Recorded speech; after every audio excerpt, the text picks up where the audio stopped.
आप सभी के अच्छे स्वास्थ्य की कामना करते हुए आगे बढ़ते हैं।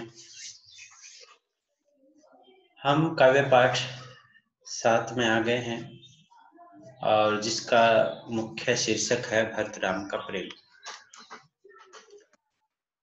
भरत राम शब्द से हमें एहसास हो गया होगा कि राम भरत जो थे, लक्ष्मण शत्रुघ्न राम भरत चारों भाई, रामायण और तुलसीदास जी द्वारा रचित रामचरितमानस का एकांशिक भाग यहाँ पर जो है लिया गया है।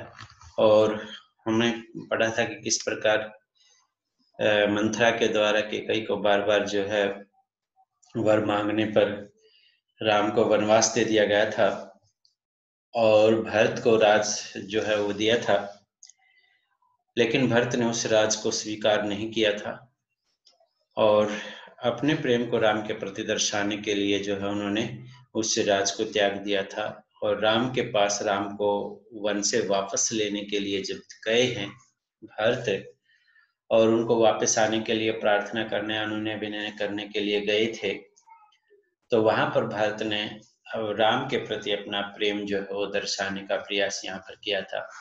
और तुलसीदास जी ने जो रामचरितमानस के राम को वनवास हो जाता है अरण्य कांड में, वहां पर जो साधुओं की और कुटिया के पास जो है, जो बाकी अन्य जो है सम्मानीय गण थे, ऋषि महर्षि थे, उनके पास बैठकर जो है अनुनय विनय किया था कि मैं जो है मैंने ये कुछ गलत नहीं किया है और मैं राम को जो है कितना चाहता हूँ, कितना प्रेम है राम और भरत का, तो वो यहाँ पर भरत के माध्यम से दर्शाने का प्रयास तुलसीदास जी ने किया है।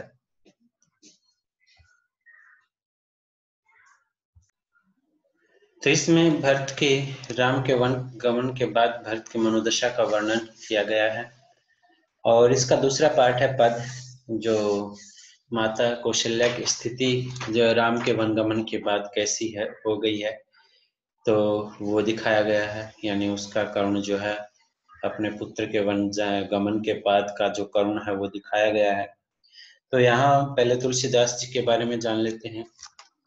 प्राचीन कवि हैं तुलसीदास जी और सगुण कवि। तुलसीदास जी का जन्म सन 1532 बांदा जिले के राजापुर गांव में हुआ था। कुछ विद्वान उनका जन्म स्थान सोरो को भी मानते हैं। दिल्ली के ही नजदीक है सोरो नामक एक स्थल, जो पूरा प्राचीन नाम है सोरो, तो उसको भी मानते हैं। यानी निश्चित रूप से नहीं पता है कि उनका जन्म जो है कहाँ पर हुआ था, लेकिन 1532 में बांदा जिले के राजापुर गांव में माना जाता है। तुलसीदास जी का बचपन घोर कष्ट में बीता। बालपन में ही माता पिता का बिछो हो गया, यानी बिछुड़ गए, यानी स्वर्गवास हो गया। और भिक्षाटन द्वारा ने भीख मांगकर वे अपना जीवन यापन करने को विवश हुए, मजबूर हुए। कहा जाता है कि गुरु नरहरिदास की कृपा से उन्हें राम भक्ति का मार्ग मिला। रत्नावली से उनका विवाह होना, रत्नावली नाम की स्त्री थी जिनसे उनका विवाह हो गया, और उनकी बातों से प्रभावित होकर, यानी रत्नावली की बातों से प्रभावित होकर उन्होंने घर छोड़ दिया, यानी गृह त्याग कर दिया। किंतु इसका पर्याप्त प्रमाण नहीं है, यानी बात करें तो इसका सबूत नहीं है, ऐसा कहा जाता है। पारिवारिक जीवन से विरक्त होने के बाद, यानी परिवार को छोड़कर, वे काशी, चित्रकूट, अयोध्या आदि तीर्थ स्थलों पर भ्रमण करते रहे। सन 1574 में, यानी 1574 में अयोध्या में उन्होंने रामचरितमानस की रचना प्रारंभ की, यानी रचना शुरू की। जो प्रसिद्ध ग्रंथ है रामायण के आधार पर जो बना हुआ रामचरितमानस, जो हिंदी में अवधी और ब्रज भाषा में रचित है, तो उस ग्रंथ की बात की गई है, जिसका कुछ अंश उन्होंने काशी में लिखा, यानी बाकी कुछ अंश जो है काशी में लिखा है, बनारस। बाद में वे काशी में रहने लगे थे और यही उनका निधन जो है, माना जाता है कि यही उनका निधन हुआ। तो इसमें यहाँ तक हम दोबारा से समझ लेते हैं। 1532 बांदा जिले राजापुर गांव, ये उत्तर प्रदेश में ही है। तो कुछ विद्वान का नाम जन्म स्थान सोरो को मानते हैं। बचपन कष्ट में बीता। बचपन में ही माता पिता का देहांत हो गया था। इसके बाद भिक्षा मांगकर जीवन यापन किया। गुरु नरहरिदास की कृपा से उन्हें राम भक्ति का मार्ग मिला। रत्नावली से विवाह होना और उसकी बातों से प्रभावित होकर गृह त्याग करना। ये कथा प्रसिद्ध है, किंतु सबूत नहीं है, प्रमाण नहीं है। पारिवारिक जीवन से विरक्त होने के बाद वे काशी, चित्रकूट, अयोध्या और तीर्थ यानी पारिवारिक जीवन से अलग होने के बाद, संन्यास लेने के बाद काशी, चित्रकूट, अयोध्या आदि तीर्थ स्थलों में भ्रमण करते रहे और सन 1574 में यानी 1574 में अयोध्या में उन्होंने रामचरितमानस की रचना प्रारंभ की, जिसका कुछ अंश उन्होंने काशी में लिखा। बाद में काशी में ही रहने लगे और माना जाता है यही उनका निधन हो गया। तो ये उनकी जीविका के बारे में है कि उनका जीवन कैसे चला। अब आते हैं उनकी प्रसिद्ध रचनाएं।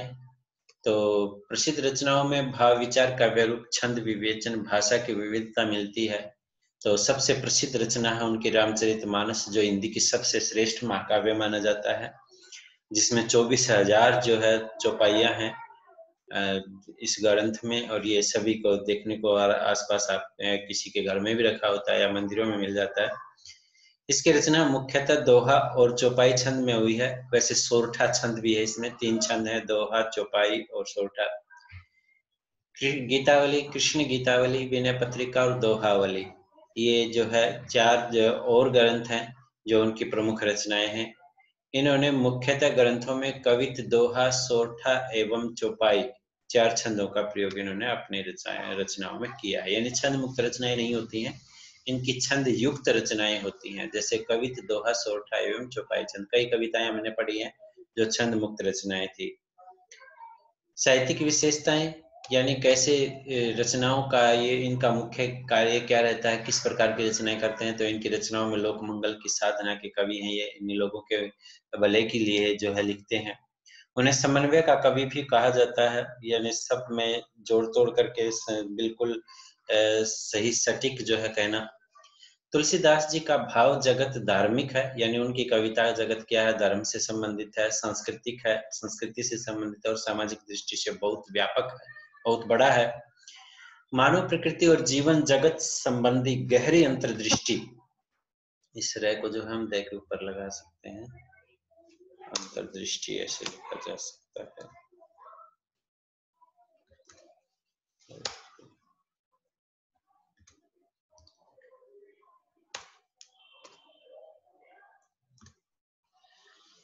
और व्यापक जीवन अनुभव के कारण वे, यानी बहुत बड़ा जीवन का अनुभव होने के कारण वे रामचरितमानस में लोक जीवन के विभिन्न पक्षों का उद्घाटन कर सके। यानी लोक जीवन का मतलब राम, एक भाई का, एक पत्नी का, एक पिता का, एक पुत्र का, एक शत्रु का क्या क्या कर्तव्य है, रामचरितमानस में सब बताया गया है, सब अपनी जगह पर सही है। यानी उन्होंने इस प्रकार रामचरितमानस की रचना की है कि जिसका एक भी पात्र जो है वो अपनी जगह से गलत नहीं है, यानी कहीं पर भी जिसका खलनायक भी जो है वो आदर्शवादी हो, यानी सीता का हरण करता हो लेकिन सीता को अपने महलों से दूर बैठाता हो, वाटिका में बैठाता हो, जिसका मतलब सब पक्ष जो है लोक जीवन के विभिन्न पक्षों को उन्होंने बड़े अच्छे ढंग से उद्घाटित किया है। मानस में, यानी रामचरितमानस में उनके हृदय की विशालता, यानी कि तुलसीदास जी का हृदय कितना बड़ा है, भाव प्रसार की शक्ति, यानी भाव को कैसे जो है प्रसारित किया जाता है, और मर्म स्पर्शी हृदय को स्पर्श करने वाले स्थलों की पहचान की क्षमता पूरे उत्कर्ष के साथ व्यक्त हुई। तुलसी को मानस में, यानी रामचरितमानस में जिन प्रसंगों का अभिव्यक्ति का अवसर नहीं मिला, यानी कुछ प्रसंग ऐसे रह गए जो रामचरितमानस में नहीं डाल पाए वो, तो उन्होंने उसको कवितावली, गीतावली आदि जो ग्रंथ बाकी रचे उनमें व्यक्त कर दिया। तो विनय पत्रिका में विनय और आत्मनिवेदन के पद हैं, यानी उनके कुछ पद छंद से युक्त कुछ कविताएं हैं विनय पत्रिका में, जो उन्होंने आत्मनिवेदन किया है कि वो क्या चाहते हैं। इस प्रकार तुलसीदास जी के काव्य में विश्वबोध, आत्मबोध का अद्वितीय समन्वय हुआ है। यहाँ ये अद्वितीय लिख रखा, मैंने अद्वितीय होगा, अद्वितीय समन्वय हुआ अर्थात जोड़ है आत्मबोध का और विश्वबोध का। भाषा सौंदर्य, तो ब्रज मुख्यतः ब्रज भाषा और अवधि दोनों ही भाषाओं पर असाधारण अधिकार था, यानी साधारण नहीं अनोखा अधिकार था उनका। तुलसीकृत 12 रचनाएं प्रमाणिक मानी जाती हैं, यानी 12 रचनाएं मानी जाती हैं, परंतु रामचरितमानस, कवितावली, गीतावली और विनय पत्रिका ही उनकी ख्याति यानी प्रसिद्धि के आधार हैं। माना जाता है कि सन 1623 में काशी में ही उनका स्वर्गवास हो गया। सन 1623 में काशी में रह रहे थे जीवन के अंतिम समय में, तो वहीं पर उनका निधन हो गया था। तो ये है कवि परिचय, यानी प्राचीन कवियों में तुलसीदास जी का कवि परिचय था। बहुत ही इम्पोर्टेंट है और आप कोई मुश्किल नहीं है, आपको इसको साफ साफ लिखना है और जो है याद करना है। अब आते हैं काव्य खंड पर, इसकी कविता पर। आज एक दो पर जो है चौपाई और दोहा जो है वो कर लेते हैं। भरत राम का प्रेम। यहाँ पर अरण्यक यानी वन में भरत जो है राम को वापस महल में लाने के लिए गए थे और वहाँ एक सभा बैठाई गई थी और उस सभा में चर्चा हो रही थी और भरत जो है अपनी तरफ से स्पष्ट करना चाह रहे थे कि मैं जो है मेरा इसमें कोई दोष नहीं है, यानी मैं जो है ऐसा नहीं है कि मैं राम से जो है मेरा कोई प्रेम नहीं है और मैं जो है राम से कितना प्रेम करता हूँ उस प्रेम को दर्शाने के लिए यहाँ पर जो है इन चौपाई और दोहे का प्रयोग किया गया है। देखो इसमें एक ध्यान रखना है कि ये जो हिस्सा है ये चौपाइयों का है। मैं जो है मार्किंग करके आपको बता देता हूँ। ये जो हिस्सा है यहाँ से यहाँ तक का ये चौपाइयाँ हैं और इसको हम बोलते हैं चौपाई।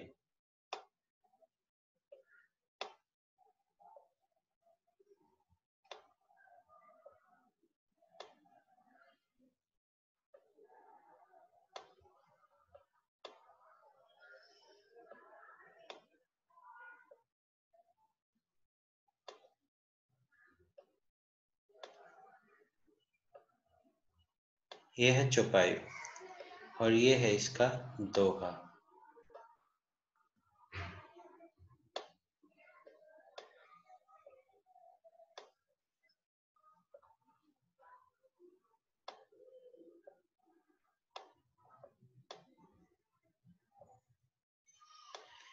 तो इसमें दो छंद हैं। एक जो काव्यांश है वो चौपाई और दोहा मिलके बनता है। तो इसमें इस प्रकार के तीन जो है काव्यांश लिए गए हैं भक्त राम का प्रेम में। तो पहले चौपाई है फिर दोहा है। तो इस प्रकार दो छंदों का प्रयोग किया गया है। चौपाई हम हनुमान चालीसा में भी पढ़ते हैं। आपने हनुमान चालीसा को पढ़ा है तो उसमें चौपाई का प्रयोग जो है वो किया गया है, चौपाइयों का प्रयोग। तो किस ढंग से किया गया आप सबको पता है, जय हनुमान ज्ञान गुण सागर, तो इस प्रकार है। तो अब हम जो है इसको पढ़ते हैं और जिसमें भरत जो है अपने तरफ से उस सभा में सफाई देते हुए जो है कह रहे हैं। क्या क्या कह रहे हैं वो अब हम जो है इसको जानने का प्रयास करेंगे कि भरत जो है इन चौपाइयों में क्या कह रहे हैं।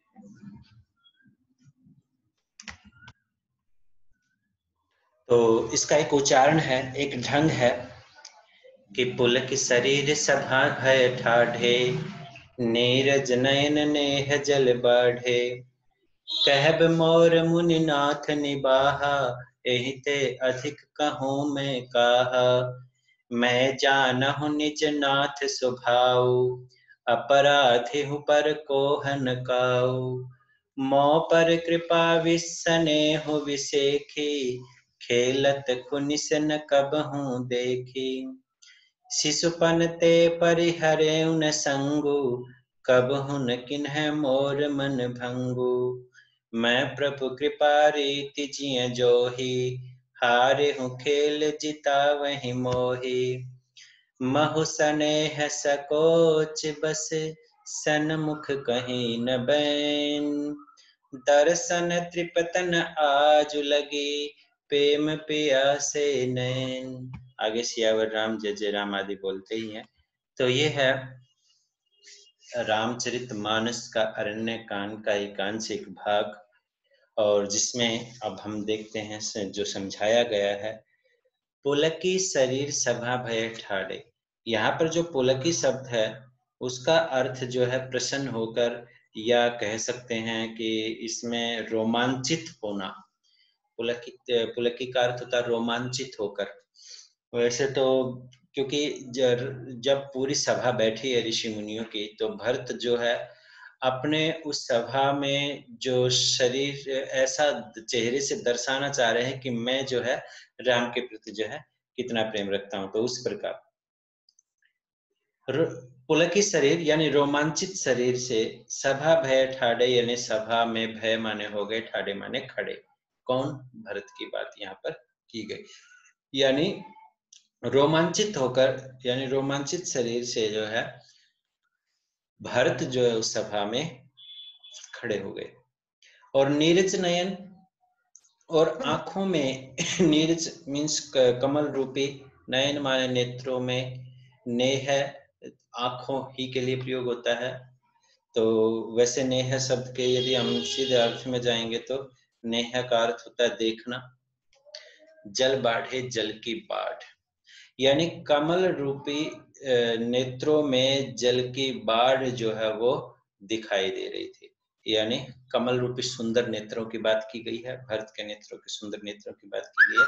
तो उनमें जल की बाढ़ यानी आंसुओं से भरे हुए थे कमल रूपी नेत्र। जब वो सभा में रोमांचित होकर खड़े हुए तब कह जो कहना चाहता हूँ मोर मेरे द्वारा जो कहना चाह रहा हूँ या मैं मेरे द्वारा जो कहना है वो मुनिनाथ ने बाहा, वो मुनिनाथ ने कह दिया। यानी यहाँ पर वशिष्ठ जी ने जो मैं कहना चाहता हूँ वो कह दिया। यानी मुनिनाथ मुनियों के स्वामी वहां पर जो है उनके गुरु कौन थे? वशिष्ठ ऋषि बैठे हुए थे। विश्वामित्र भी थे वहीं पर। तो विश्वामित्र और वशिष्ठ उनके कुलगुरु थे और विश्वामित्र राम लक्ष्मण के गुरु थे। तो उन्होंने कह दिया। वैसे विश्वामित्र उनको राक्षस आदियों को मारने के लिए लेकर गए थे, मुख्य रूप से वशिष्ठ उनके गुरु थे। एहि ते अधिक कहूं मैं कहा, और इससे अधिक एहि ते इससे अधिक कहो कहो मैं कहा, मैं क्या मैं कहूं यानी और इससे अधिक मैं क्या कहूं। यानी मैं जो कहना चाहता हूँ वो मुनिनाथ ने ही कह दिया है, यानी मुनिनाथ यानी वशिष्ठ ने ही कह दिया है और इससे अधिक मैं और क्या कहूँ। वैसे एक अंश है, इससे पहले जो है ऋषि मुनि जो है उन सब ने जो है अपनी अपनी बात रखी थी भरत के पास और उसी के आधार पर उन्होंने ये लाइन कही है। मैं जानो निज नाथ स्वभाव, मैं जानू माने जानता हूँ, निज माने अपने, नाथ माने स्वामी यानी राम के स्वभाव माने स्वभाव को। यानी मैं अपने नाथ यानी अपने स्वामी राम के स्वभाव को जानता हूँ। इन लाइनों को इस प्रकार देखना है क्योंकि ये कंटिन्यू नहीं बनती है हिंदी, क्योंकि ये चौपाई छंद है तो आगे पीछे शब्द होते हैं लेकिन उनको समझना पड़ता है। कि मैं जानता हूँ अपने नाथ का स्वभाव यानी अपने स्वामी का स्वभाव, और अपराधी हूँ और अपराधियों पर कोह न काहू, अपराधियों पर कोह माने क्रोध न काहू, नहीं कभी किया, नहीं किया। यानी मैं अपने नाथ के स्वभाव को जानता हूँ और अपराधी हूँ पर कोह न काहू, यानी अपराधी होते हुए भी, अपराधी हूँ पर यानी अपराधी होते हुए भी पर परंतु कोह न काहू, कभी कोह माने क्रोध न काहू नहीं किया। यानी यदि मैंने अपराध भी किया तो भी उन्होंने कभी क्रोध नहीं किया।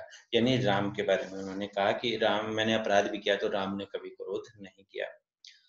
मोह पर कृपा विस्नेहु विशेखी, मुझ पर विशेष रूप से, विशेखी का अर्थ होता है विशेष रूप से, कृपा स्नेहु यानी स्नेह की कृपा रही, यानी उनके प्रेम की कृपा मुझ पर विशेष रूप से रही। ये ध्यान रखना, मोह पर कृपा, मुझ पर कृपा, उनकी दया, स्नेहु यानी प्रेम, विशेखी माने विशेष प्रकार से रहा।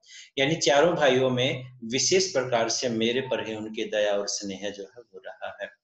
खेलते वक्त खुनिस यानी किसी प्रकार की जिद करना, क्रोध करना, यानी उस पर खुंद निकालना, न कभू देखी नहीं कभी देखी, यानी खेलने में भी कभी खुनिस नहीं देखी, यानी कोई किसी प्रकार का विरोध जो है मैंने उनका नहीं देखा, यानी कभी नहीं देखा। शिशुपन ते ही परिहरेउ न संगु, बचपन से ही, शिशुपनते यानी बचपन से, परिहरेउ यानी दूसरा यानी परायापन नहीं किया, यानी मुझे नहीं त्यागा। कहने का अभिप्राय परिहरेउ का मतलब मुझे दूर नहीं किया, न माने नहीं किया और संगु माने हमेशा साथ रखा। यानी बचपन से ही मुझे नहीं त्यागा, हमेशा मुझे संगु माने अपने साथ रखा। कबहू न कभी भी नहीं, किन्ह माने किसी भी प्रकार से, मोर माने मेरा, मन भंगु माने तोड़ा, कभी भी किसी भी प्रकार से मेरा मन जो है उन्होंने नहीं तोड़ा। मैं प्रभु कृपा रीति, मैं कृपा की प्रभु की कृपा से ही, यानी प्रभु की कृपा और रीति नियम से ही जिए माने जी रहा हूँ, जो ही माने जोड़ी बनकर। यानी मैं उनके साथ प्रभु की कृपा यानी स्वामी राम की कृपा से ही जी रहा हूँ या रह रहा हूँ। हारे हूँ खेल जीता वही मोही, मैं हार भी जाता हूँ खेल माने खेल में, तो जीता वही मोही तो मुझे जिता देते हैं। यानी राम की विशेष रूप से मेरे ऊपर कृपा रही है, जो ही जैसे ही कृपा रही है कि मैं हार भी रहा होता हूँ तो भी मुझे जिता देते हैं। ये राम का विशेष मेरे ऊपर स्नेह रहा है। देखो, दोबारा समझ लेते हैं कि रोमांचित शरीर से सभा के बीच भरत खड़े हो गए और कमल रूपी नेत्रों में जल की बाढ़ जो है वो दिखाई दे रही थी, यानी अश्रुओं की बाढ़ जो है वो दिखाई दे रही थी। और कहने लगे कि जो मैं कहना चाहता हूँ, कह मोर जो मैंने कहना है वो मुनिनाथ निभा, और मुनिनाथ ने निभा दिया, यानी कह दिया। यानी उन्होंने वो जो कर्तव्य है वो मैंने निभाना चाहिए, वो मुनियों ने निभा दिया, यानी वशिष्ठ ऋषि जी ने निभा दिया। यही थे, इससे अधिक कहूँ मैं कहा, कहूँ मैं क्या कहूँ। मैं जानू निज नाथ स्वभाव, मैं अपने नाथ के स्वभाव को जानता हूँ। अपराधी हूँ पर कोह न काऊ, अपराधी होते हुए भी कोह न काऊ, कभी कोह माने क्रोध न काऊ नहीं किया। मोह पर कृपा स्नेह विषय की, मुझ पर उनकी दया और प्रेम विशेष रूप से रहा। विषय की का अर्थ विशेष रूप से कृपा, दया, स्नेह, प्रेम। खेलत खुनिस, खेलते वक्त जो खुनिश है यानी किसी प्रकार की खुंद या जिद किसी प्रकार की उन्होंने या नहीं की, कब उन्होंने देखी, कभी नहीं देखी। और शिशु पंते ही परिहरेऊ न संग, शिशु पंते यानी बचपन से ही परिहरेऊ न, यानी दूर नहीं किया। न माने नहीं, परिहरेऊ माने त्यागा या दूर करना। संगु हमेशा साथ रखा। देखो संगु न के न जो है परिहरेऊ के साथ जुड़ेगा।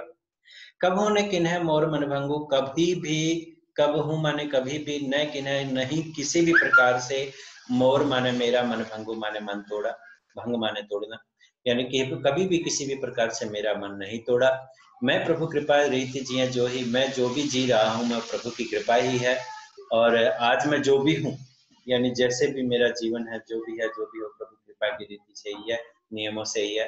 हारे हूँ हार भी जाता हूँ खेल माने खेल में, जीता हुई मोहि तो मुझे जिता देते हैं। ये है इसकी व्याख्या।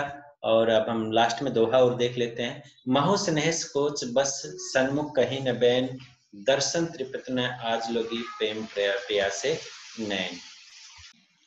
महु का अर्थ होता है मैंने भी, स्नेह माने प्रेम, सकोच वश संकोच के वश, सन्मुख यानी सामने बोलना।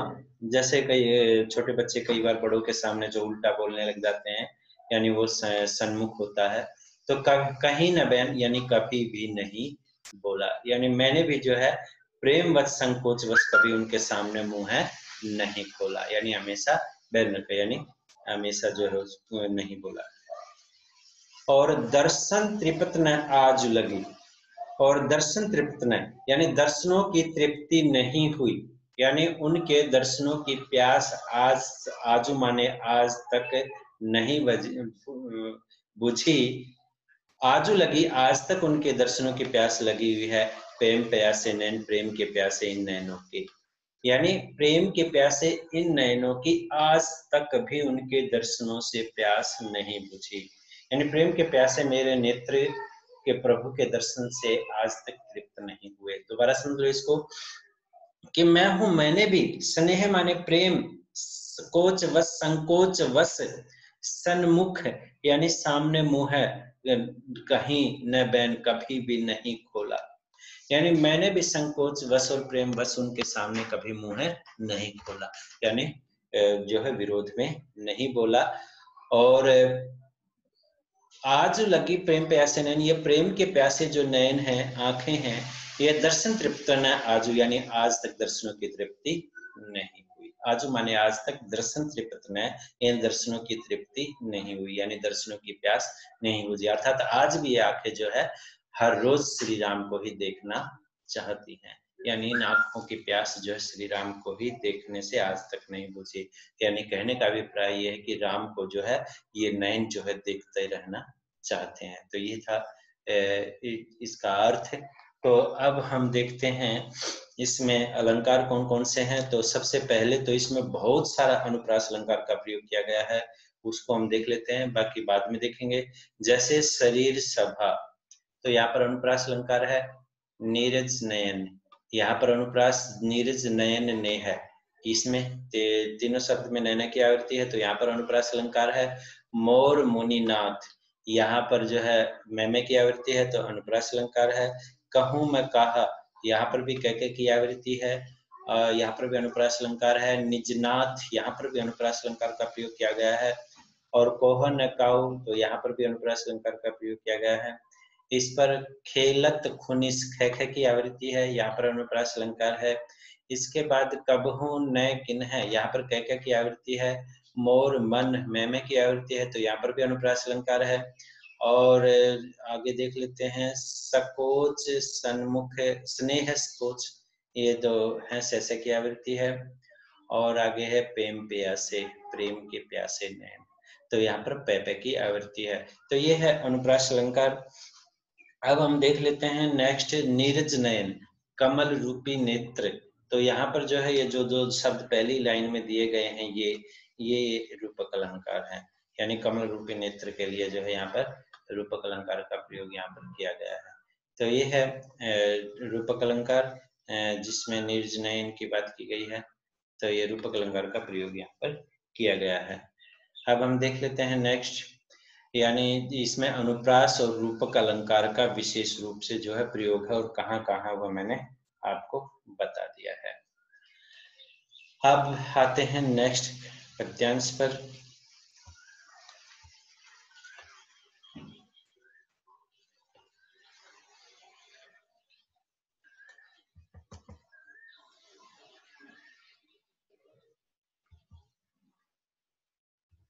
तीसरे पर पहुंच गए।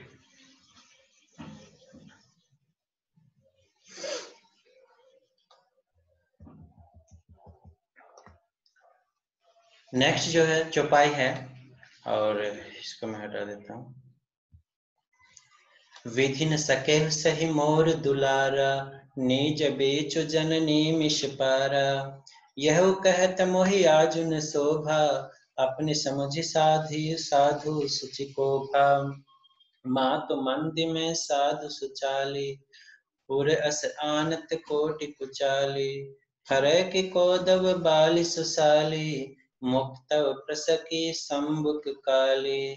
सपने हूँ तो सकले सुन काहू, मोर अबाग उदधि अवगाहू। बिनु समुझे निज अघ परिपाकू, जारी जाय जननि कहि काकू। हृदय हेरि हारेहु सब ओरा, एक ही भांति भले भल मोरा। गुरु गोसाई साहिब सिय रामू, लागत मोहि नेक परिणाम।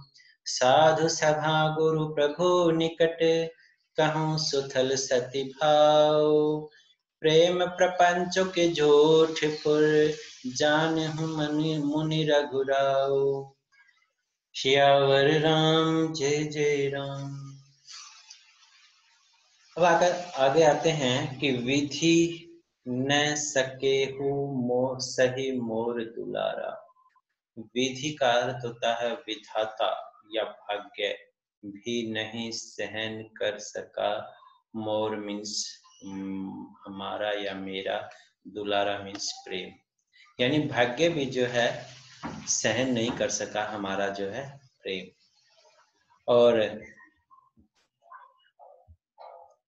नीच बेचो जननी मिष्पारा, और नीच विचारों वाली बीच में माने हमारे मध्य में, जननी माने माता को, मिश माने बहाने, पारा माने डाल दिया।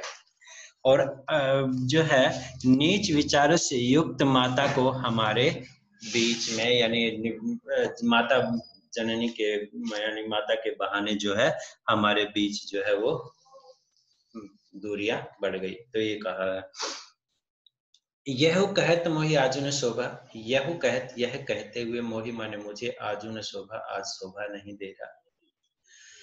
दोबारा से देख लो, विधि यानी भाग्य या विधाता, न सके नहीं सह सका, सही माने सहन यानी सहन नहीं कर सका, मोर माने मेरा, या हमारा दुलारा माने प्रेम। यानी यहाँ पर राम लक्ष्मण की बात की गई है ना, भरत राम की बात की गई है कि हमारे बीच जो प्रेम था वो विधाता भी जो है नहीं देख सका। और फिर कहा कि नीच बीच जननी मिच पारा, और उन्होंने कह दिया कि नीच में यानी बीच में उसने माता के बहाने व्यवधान ला दिया, यानी बीच में रुकावट जो है डाल दी। जननी मिस यानी माता के बहाने, बीच माने बीच में, नीच पारा यानी ये नीच जो है कार्य हुआ, यानी ये जो हमारे बीच में दूरियां हैं ये माता के बहाने बढ़ी।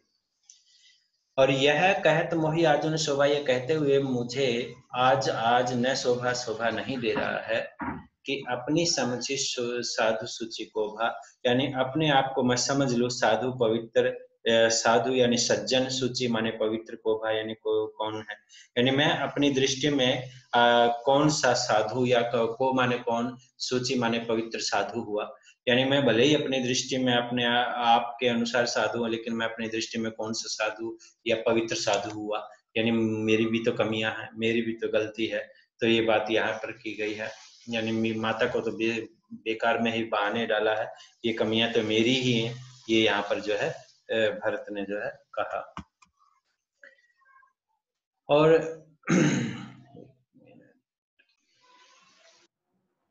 अपनी समझी यानी अपनी समझ में तो साधु सूची यानी पवित्र साधु को भा कौन हुआ, यानी अपनी दृष्टि में तो सब साधु अपने आप को मानते ही है, तो इसका मतलब से अपनी दृष्टि में साधु मानने से कौन साधु हुआ, कहने का अभिप्राय यहाँ भरत का यही है।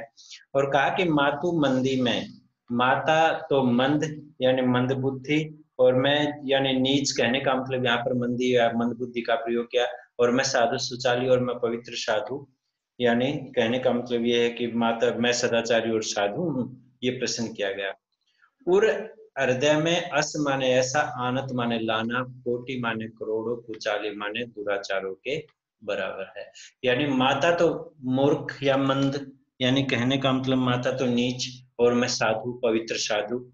तो उर अस हृदय में ऐसा, आनत माने लाना, कोटि माने करोड़ों, कुचाली माने दुराचार या बुरे विचार, यानी करोड़ों बुरे विचारों के समान है।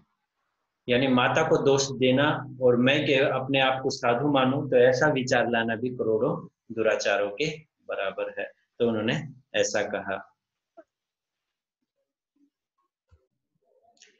फरह की कोदो बाली सुसाली, फरह की कोदो से बाली, यानी फरह का मतलब धान की, कोदो की बाली से क्या सुसाली यानी उत्तम धान उत्पन्न हो सकता है।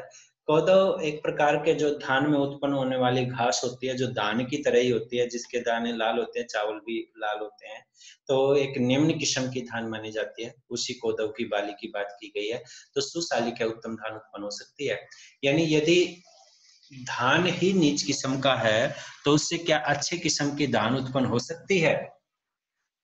यानी जब माँ में ही विचार, माँ के ही विचार अच्छे नहीं, यानी माँ ही नीच है, तो क्या मैं फिर सज्जन हो सकता हूँ, कहने का अभिप्राय ये है।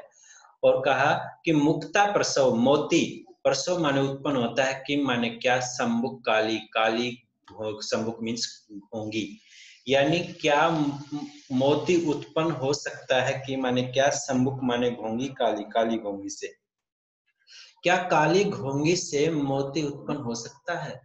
काली घोंगी का मतलब पानी में शंख से हो जाते हैं छोटे छोटे, और काले काले शंख से पड़े रहते हैं सड़े हुए पानी में। जबकि मोती किस में उत्पन्न होता है, शीप में उत्पन्न होता है, जिसमें हमें पता है कि एक नक्षत्र है, पुखा नक्षत्र के जो है, उसमें जब जल उस में शीप में गिरता है तो उसमें मोती उत्पन्न होता है। तो वही बात यहाँ पर की गई है। तो क्या काली गोंगी से मोती उत्पन्न हो सकता है, यानी काली गोंगी से तो मोती उत्पन्न होने वाला नहीं है। तो गोंगी का छोटे छोटे शंख से होते हैं, उनसे क्या मोती उत्पन्न होगा, उसमें कीड़े से होते हैं। तो उसी बात यहाँ पर की गई है। सपने हूँ, सपने में भी दोषक माने दोष, लेस माने थोड़ा सा भी न कहूँ मैं नहीं किसी को दे सकता।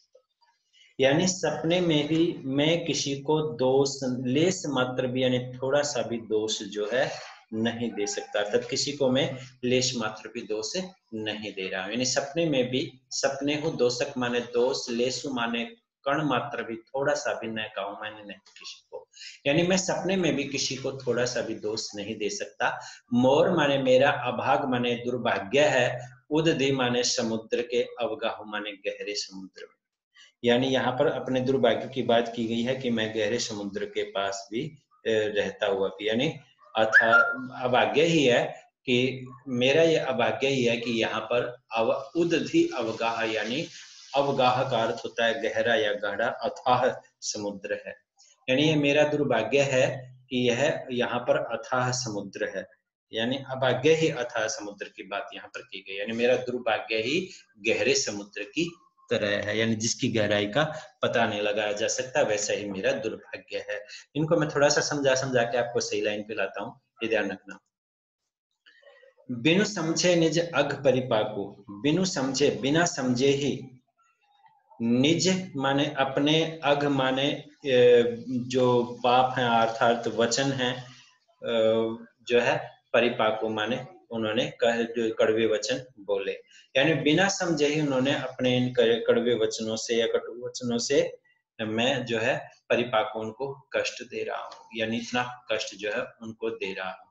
यानी बिना समझे ही मैं निज माने अपने, इन अघ माने इन पर इस प्रकार के दोषों को या पापों का परिणाम जो है मैं कटु वचनों से मैं व्यर्थ ही परिपाकु माने उनको दे रहा हूँ।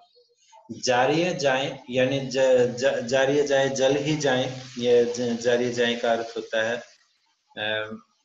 जननी कही काकू, यानी जननी को मैं किसी प्रकार का भी कड़वे वचन बोलूं, यानी मैं यहाँ भस्म हो जाऊं यदि मैं माता को कोई भी किसी प्रकार का दोष, यानी मैं कहने का मतलब मैं नष्ट ही हो जाऊं यदि मैं जननी को किसी प्रकार के भी दोष दूं या कड़वे वचन बोलूं, यहाँ पर कहा है। तो यहाँ पर यदि विशेष बात करें तो यही कहा है कि बिना समझे, यानी पापों का परिणाम बिना समझे ही, अपने पापों का परिणाम की बात यहाँ पर की गई है, निज का अर्थ होता है। तो यही बात की गई है कि अपने पापों का परिणाम समझे बिना ही कटु वचनों से माता को मैं व्यर्थ का किसी प्रकार का जो व्यर्थ में जलाऊं, जरिए जाऊं यानी जलाऊं, ये मेरे से नहीं हो सकता। तो इस प्रकार की बात यहाँ पर की गई है, यानी व्यर्थ ही किसी प्रकार का मैं कष्ट दूं, तो ये बात यहाँ पर की गई है। हृदय हेरी हारे सब हो रहा, हृदय से हार चुका हूं, हृदय को से घिर कर हारे माने हार चुका हूं, सब और माने सब प्रकार से, यानी मैं जो है सभी प्रकार से जो हृदय से सब तरीके से जो है मैं खोज कर या कहने का मतलब ढूंढ कर जो मैं सब ओर से हार चुका हूँ, यानी राम के बारे में इन्होंने कहा है।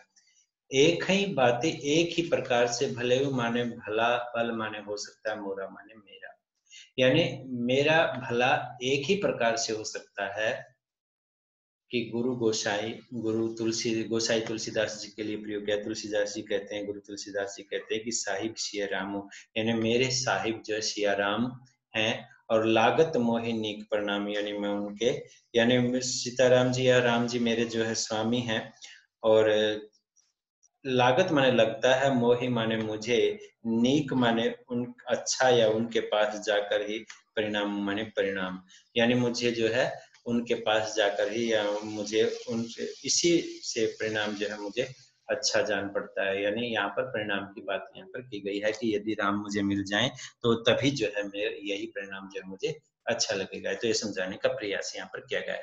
थोड़ा सा आप मुश्किल है इन लाइनों के हिसाब से, क्योंकि इनको अर्थ को जोड़ना पड़ता है, तो आपको इन शब्दों के अर्थ विशेष रूप से समझना है, तो वही बात यहाँ पर की गई है। यानी गुरु गोसाई साहिब सिया रामो, यानी गुरु तुलसी गोसाई यानी तुलसीदास जी के लिए प्रयोग किया गया है, और गुरु गोसाई सिया राम जी के लिए भी प्रयोग किया गया है। यानी यहाँ पर कहे कि वह गुरु स्वामी महाराज ही समर्थ हैं, यानी सिया रामो मेरे राम ही साहिब माने स्वामी हैं, और लागत, और इसी से मुझे लगता है, मोहि माने मुझे, नीक परिणामों यानी अच्छा परिणाम, यानी मुझे अच्छा परिणाम इसी के कारण लगता है कि वो मेरे स्वामी हैं, साहिब राम हैं। तो यानी कहने का मतलब वो राम आने के बाद ही मुझे अच्छा परिणाम जो है इसका महसूस होगा। तो ये है, या वैसे तो कहा यही गया है कि सीताराम जी मेरे स्वामी हैं और इसी से परिणाम मुझे अच्छा जान पड़ता है। बस इतना ही समझाया यहाँ पर।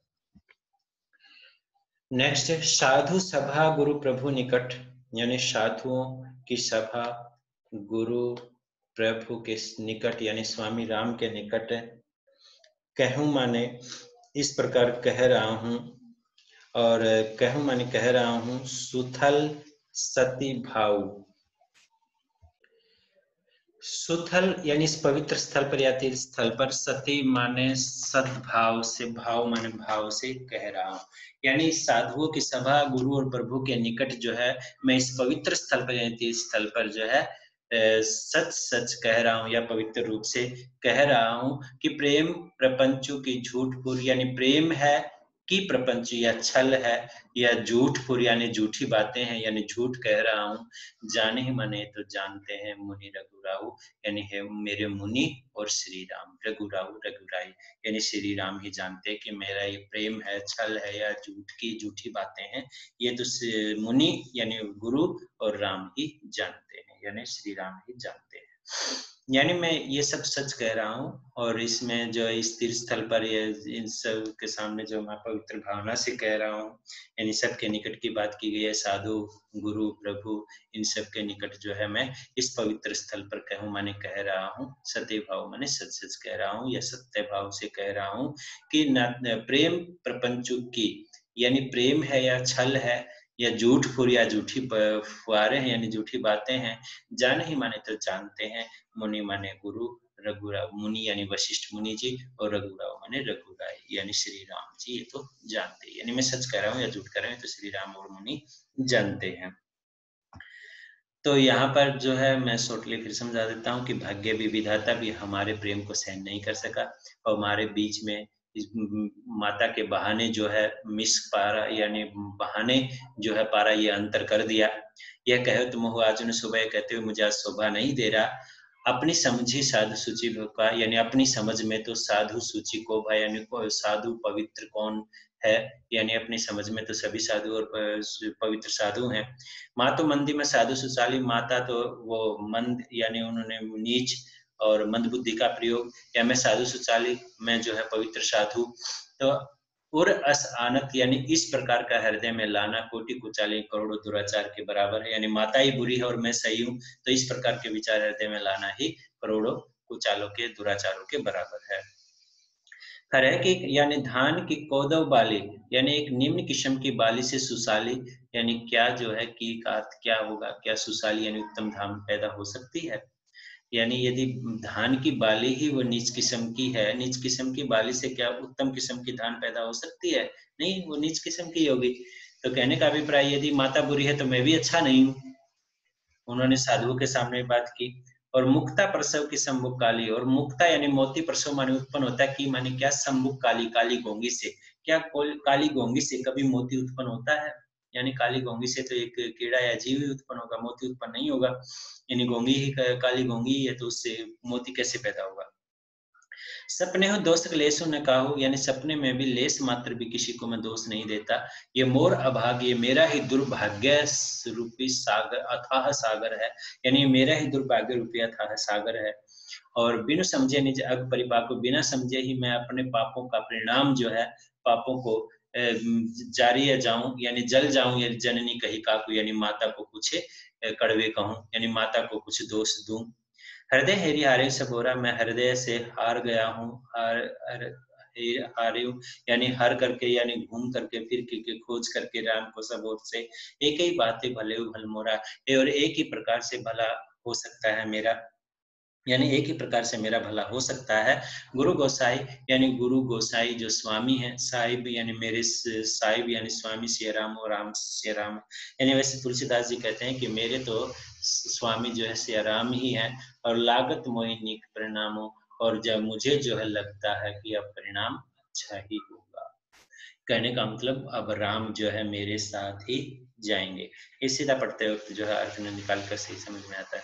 साधु सभा गुरु प्रभु निकट, यानी साधु सभा, ये जो साधुओं की सभा या बाकी जो सभा में उपस्थित लोग हैं, गुरु है प्रभु निकट है यानी स्वामी के निकट, यानी राम भी वहीं पर जो है यहाँ पर उपस्थित दर्शाए गए। और कह रहा हूँ सुथल इस पवित्र सत्य भाव यानी सच्चे भाव से मैं कह रहा हूँ कि प्रेम प्रपंचों की झूठपुर, यानी मेरे अंदर प्रेम है या छल है कि झूठी बातें हैं, जानी माने जानते हैं मुनि और रघुराव, यानी मुनि और श्री राम तो ये जानते ही हैं कि मैं छली कपटी हूँ या झूठ बोल रहा हूँ या मैं प्रेम करता हूँ, तो ये तो मुनि और रघुराऊ यानी श्री राम ही जानते हैं। तो दो हैं, बहुत बार दो बार मैंने बहुत कोशिश की है, प्रयास किया है इनको समझाने का। बाकी आप इसको अच्छी प्रकार से देख लेना है, और एक एक शब्द का अर्थ जो है मैंने यहाँ इसमें से निकालने का प्रयास जो है किया है व्याख्या में भी, वो आपको मैं PDF भेज रहा हूँ। व्याख्या आपको स्वयं लिखनी है, और मैंने अर्थ जो है इनके सभी के दे दिए हैं, और इस व्याख्या को 2-2 3-3 बार समझा दिया है कि कैसे बनेगी। ओके, आज 2 ही रखते हैं क्योंकि काफी हो जाएगा। Okay, bye. इसमें अलंकार बताना रह गया था, एक बार उनको देख लीजिए कौन कौन से अलंकार यहाँ पर प्रयोग किए गए हैं। तो ये है सकेव सही, तो यहाँ पर जो अनुप्रास अलंकार है। और आगे देख लेते हैं कि कौन कौन से अलंकार कहाँ पर प्रयोग किए गए हैं। समुझी साधु सूची कोभा, तो सैसे की आवृत्ति यहाँ पर अनुप्रास अलंकार है। मातु मंदी, यहाँ पर अनुप्रास अलंकार का प्रयोग किया गया है। साधु सुचाली, सैसे की आवृत्ति यहाँ पर अनुप्रास अलंकार है। कोटि कुचाली, यहाँ पर अनुप्रास अलंकार है। फरव की कोदो बाली सुशाली, इसमें नहीं है। मुक्ता प्रसव की संबुक काली, यहाँ पर एक उदाहरण लिया गया है, काली गोंगी से मोती का उत्पन्न होना, तो यहाँ पर दृष्टांत अलंकार का प्रयोग किया गया है। और इसके बाद जो है देख लेते हैं, और जरिए जाए जननी, तो ये जय जय की आवृत्ति है। कही काकू, यहाँ पर कह की आवृत्ति है, तो यहाँ पर अनुप्रास अलंकार का प्रयोग किया गया है। हृदय हेरी हारे, यहाँ पर है की आवृत्ति, यहाँ पर अनुप्रास अलंकार है। भांति भलेऊ भल, यहाँ पर भय की आवृत्ति है, तो यहाँ पर अनुप्रास अलंकार है। गुरु गोसाई और गुरु गोसाई साहिब सीए, यहाँ पर गए और सैसे की आवृत्ति है, तो यहाँ पर अनुप्रास अलंकार का प्रयोग किया गया है। फिर दोहे में जाते हैं, तो साधु सभा, यहाँ पर जो है अनुप्रास अलंकार का प्रयोग किया गया है। और इसके बाद सुथल सती, सैसे की आवृत्ति, यहाँ पर अनुप्रास अलंकार का प्रयोग किया गया है। और एक लास्ट में है प्रेम प्रपंच, यहाँ पर अनुप्रास अलंकार का प्रयोग है। तो ये है अलंकारों का प्रयोग। ये ध्यान रखना, इसमें बाकी सब अनुप्रास है। मुक्ता प्रसव की संबुक काली, ये जो लाइन है इसमें दृष्टांत अलंकार है। देखें चेरी आदस्य पवलटा, ऊपर अनुस्वार तय या टा के बाद आधा नहीं लगा सकते, दृष्टांत अलंकार। बाकी मैंने वहां पर दे रखा है व्याख्या में। तो ये अलंकार विवरण जो है ध्यान में आया कि मैंने ये नहीं बताया, तो आपको ये बता दिया गया है। ओके।